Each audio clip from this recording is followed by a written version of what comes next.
السلام علیکم، رضوان کی ہم سفر میں خوش آمدید۔ آج ہم ہیں شاہجہاں مسجد ٹھٹا میں، تو چلے آئے اندر چل کے دیکھتے ہیں کیسی ہے۔ میرے گھر گلشن اقبال کراچی سے اس مسجد کا فاصلہ 97 کلومیٹرز ہے۔ 97 کلومیٹر کے فاصلے پہ شاہجہاں مسجد ٹھٹا ہے۔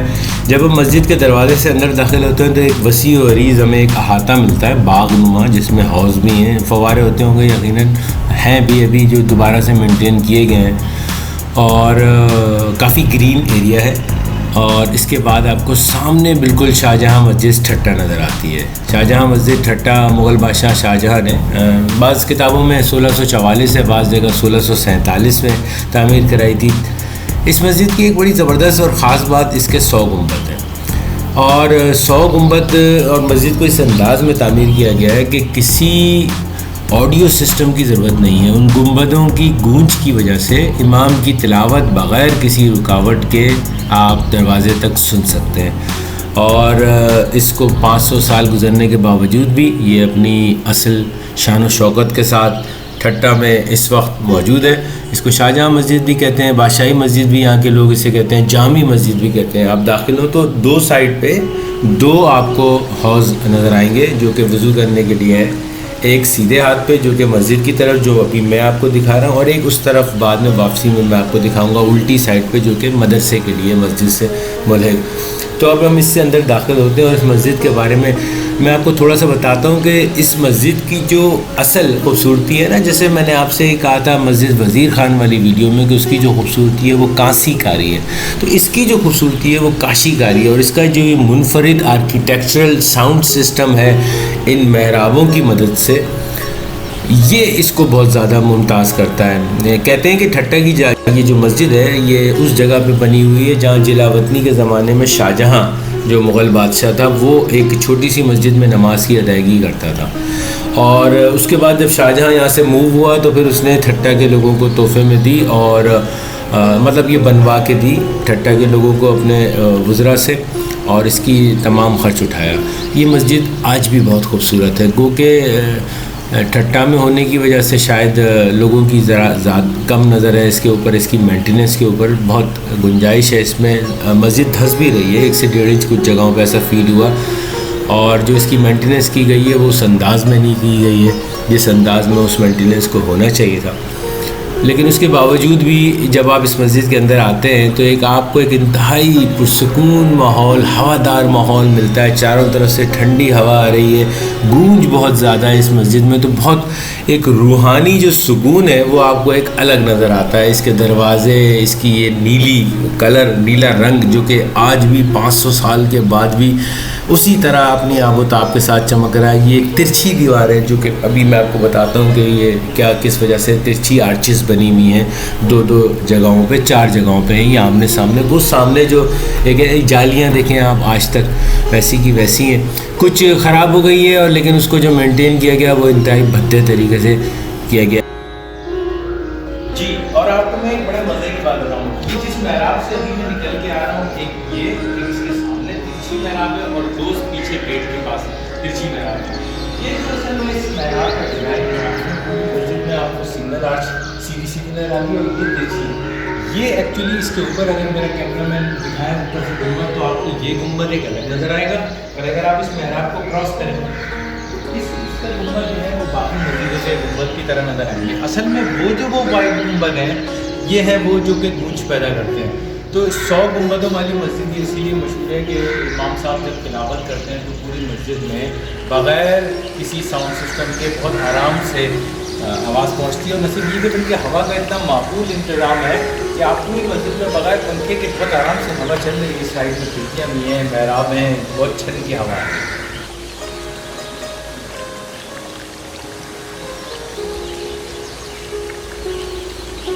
تاریخ دانوں نے ٹھٹا کا جو نقشہ کتابوں میں بتایا ہے، ٹھٹا آج اس کے ذرا نہیں بلکہ بالکل برعکس نظر آتا ہے۔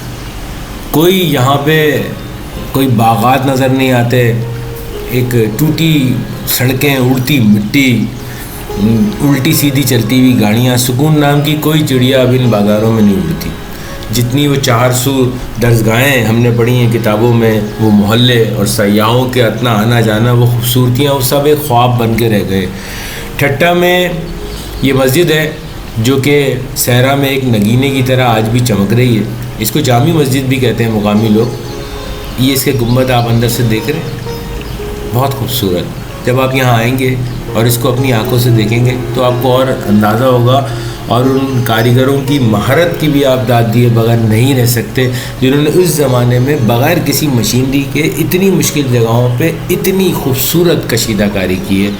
یہ مسجد کا مین آپ کو میں حجرہ دکھا رہا ہوں, یعنی جہاں پہ امام صاحب امامت فرماتے. ٹھٹا سجاول روڈ ایک زمانے میں اس مسجد کے آگے سے کسی وقت میں گزرتا تھا, مطلب اب بھی گزرتا ہے لیکن لگتا ہے کہ اب وقت گزر گیا اس راستے پر. جب آپ اندر داخل ہوتے ہیں تو ایک بڑا مرکزی دروازہ اور پھر دو چھوٹے چھوٹے دروازے جنوب اور شمال کی طرف نظر آتے ہیں. یہ تمام کی تمام جگہیں کاریگری, خوبصورتی, نزاکت, نفاست اور رنگوں کا جو کمبینیشن ہے اور اس کی جو سیکوینس ہے, اس کی جو ترتیب ہے, اس کا ایک زبردست نمونہ ہے, حیرت انگیز نمونہ ہے. اور یہ سب اس لیے ہے کہ سندھ کی ایکچولی جو تعمیرات رہی ہیں اور اسلامی دور کے ابتدا میں جو تبدیلیاں آئی ہیں ان کی بنیادیں وسط ایشیا کے شہروں بدخشاں, ہرات اور ایران وغیرہ نے فراہم کی ہے. لیکن اس میں سندھ کی جو اپنی تعمیراتی فن ہے اور سنگ تراشی ہے وہ یہیں کی ہے. یہ میں آپ کو خاص طور سے یہ جگہ اس لیے دکھا رہا ہوں کہ یہاں پہ کچھ ٹائلز اکھڑ گئے ہیں تو ان کے پیچھے جو مسالہ لگایا گیا ہے اس سے اندازہ ہوتا ہے کہ کس طرح سے اس کو بنایا گیا ہے. سندھ کا جو اپنا میں کہہ رہا تھا تعمیراتی فن اور سنگ تراشی ہے جو کہ اس مسجد میں بڑی اپنے شباب پہ نظر آتی ہے, یہ بھی اصل میں پیچھے سے گجرات اور اس طرف سے پڑنے والے اس کی تعمیرات پہ اثرات ہیں, کیونکہ ان کی بنیاد تو پھر وہی رہی ہے ہزاروں سال پہلے. بہت خوبصورت مسجد ہے. یہاں پہ جو یہ آپ دیکھ رہے ہیں یہ پتھر کے جو ستون ہے پوری مسجد میں آپ کو جا بجا باہر سے لے کے اندر تک نظر آئیں گے. یہ سنگ تراشی کا اعلیٰ ترین نمونہ ہے.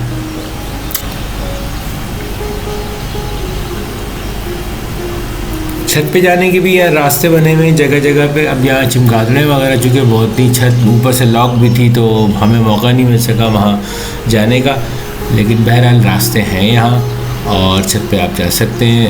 انفارمیشن جیسے ہر جگہ لگی ہوتی ہے یہاں بھی ہے مختلف جگہوں پہ. یہ میں آپ سے جو بتا رہا تھا کہ مینٹیننس ذرا سی بدی ہے.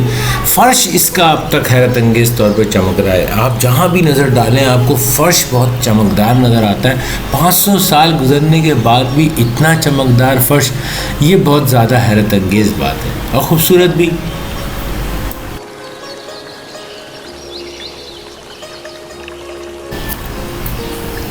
تو 1647 میں بعض کتابوں میں ہے کہ اس مسجد کا کام مکمل ہوا اور 10 گنبد پہ ہر 10 گنبد پہ 1 لاکھ روپے خرچ آیا تھا اس زمانے میں. کہتے ہیں کہ جی 9 لاکھ روپے لگ بھگ اس پہ خرچ آیا ہے اس مسجد کی تعمیر پہ. اور وقت گزرنے کے ساتھ ساتھ اس کی اضافی جو تعمیر و مرمت ہے اس پہ بھی کام ہوتا رہا. بعض جگہ میں نے اس کی ریسرچ کے دوران پڑھا کہ پہلی تعمیر کے بعد شہنشاہ شاہجہاں کے آخری برس 1068 یعنی 1068 ہجری میں 1657 ہوگا لگ بھگ یہ عیسوی میں, اس میں میر سید جلال رضوی نے فرش بنایا تھا. اور عالمگیر کے آخری دور میں مسجد میں کچھ ترمیمات اور اضافی تعمیرات بھی کی گئی تھی. پھر سندھ کے جو حکمران تھے میر مراد علی, ان کے دور میں یعنی 1812 میں دوبارہ اس مسجد کی کچھ مرمت کی گئی تھی. پھر اس کے بعد ٹھٹا کے ایک معزز شخص تھے کوئی مخدوم محمد ابراہیم صاحب, تو انہوں نے بھی کافی درخواست وغیرہ بھیجی انگریزوں کو برٹش راج میں اس کی مرمت کی. پھر 1855 میں, پھر 1975 میں بھی ذوالفقار علی بھٹو کے دور حکومت میں اس میں کچھ مرمت اور اضافی کام بھی ہوا اور اس مسجد کو 4 دیواری میں بھی لایا گیا. اس کے آگے ایک باغیچہ وغیرہ جو گارڈن شروع میں نے آپ کو دکھایا تھا وہ بھی ذوالفقار علی بھٹو صاحب کے دور میں بنایا گیا. ایک شاندار محراب بھی تعمیر کی گئی جس کی وجہ سے اس مسجد کی خوبصورتی میں اور اضافہ ہوا. اور اس مسجد کی ایک اور خاص بات میں آپ کو بتاؤں. اس مسجد کی ایک اور خاص بات یہ ہے کہ اس میں جو امامت ہے وہ ایک خاندان میں چلتی چلی آ رہی ہے نسل در نسل. اور آج کل جو ان کے مفتی ہیں مولانا باسط صاحب, تو وہ ان کئی یعنی 9 پشتوں سے ان کا خاندان جو ہے وہ کر رہا ہے. یہ صحن کے وسط میں بالکل ایک جائے نماز بنی ہوئی ہے پتھر کی.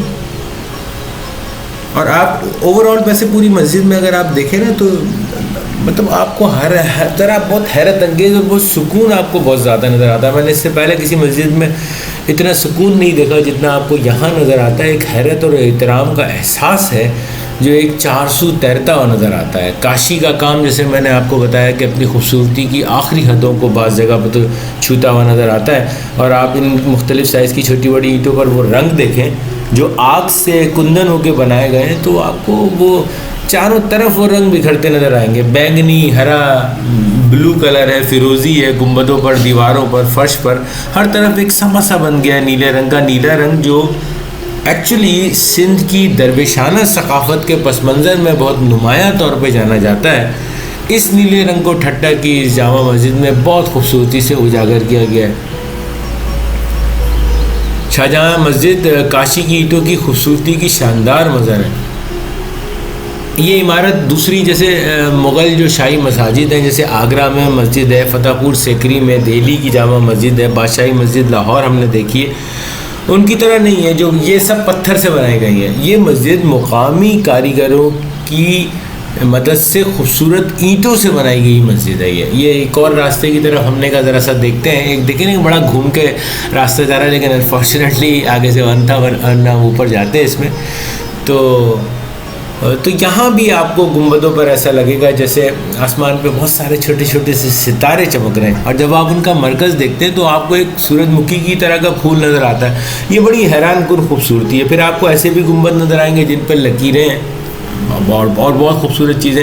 تو یہ جگہ اور مکلی کا قبرستان, ابھی ہم اگلی ویڈیو مکلی کے قبرستان کی بھی آپ کو دکھائیں گے اور اس حوالے سے بھی آپ کو بتاتے ہیں.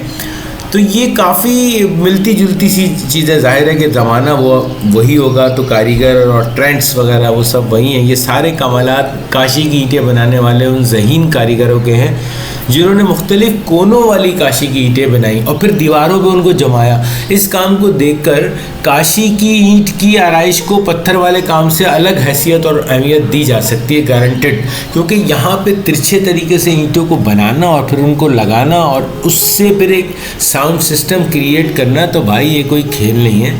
یہ بہت ہی زیادہ سائنٹیفک, بہت ہی زیادہ ایکوریسی, بہت ہی زیادہ کنسٹرکشن کا ایک کمال ہے جو ہم بدقسمتی سے پوری دنیا کو نہیں بتا پائے, ورنہ شاید یہ بہت سے سیاحوں کا مقام بن جاتا وزٹ کا.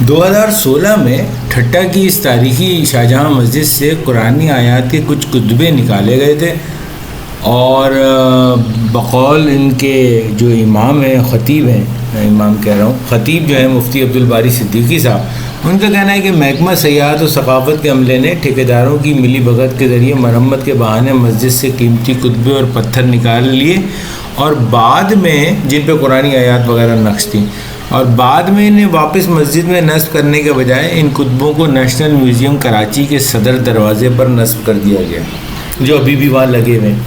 تو ظاہر ہے کہ انہوں نے اس کی سخت مذمت کی اس اقدام کی, اور ظاہر ہے گورنمنٹ اداروں نے اور شخصیات اس میں یقیناً شامل ہوں گی کہ سرکاری سرپرستی میں مسجد کے قدیم کتبوں کو نکال کر عجائب گھر میں نصب کرنا سراسر اسلامی تہذیب و ثقافت سے مذاق کرنے کے مترادف ہے.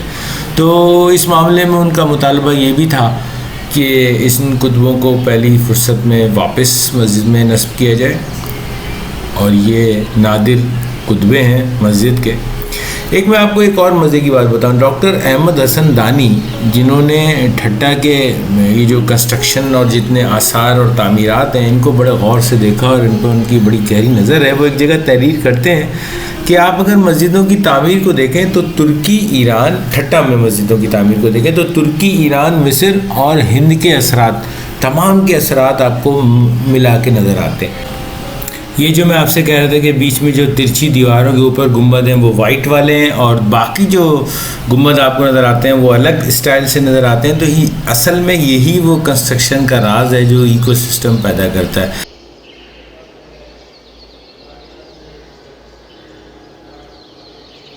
کی چیز یہ ہے کہ اگر آپ چھت پہ چڑھ کے گنیں گے تو ان کے 100 گنبد ہوں گے، اور اگر نیچے سے گنیں گے تو 99 گنبد ہیں۔ یہ کنسٹرکشن کا ایک ایسا شاہکار ہے، ویسے تو شاہجہاں بادشاہ مشہور ہے کنسٹرکشن کے شاہکار بنانے میں، لیکن یہ ایک زبردست ان کے معمار کی ایکسپرٹیز کا منہ بولتا ثبوت ہے کہ آپ نیچے سے گنیں تو 99 گنبد اور اوپر سے گنیں تو 100 گنبد، اور بہت زبردست نیچے نظام۔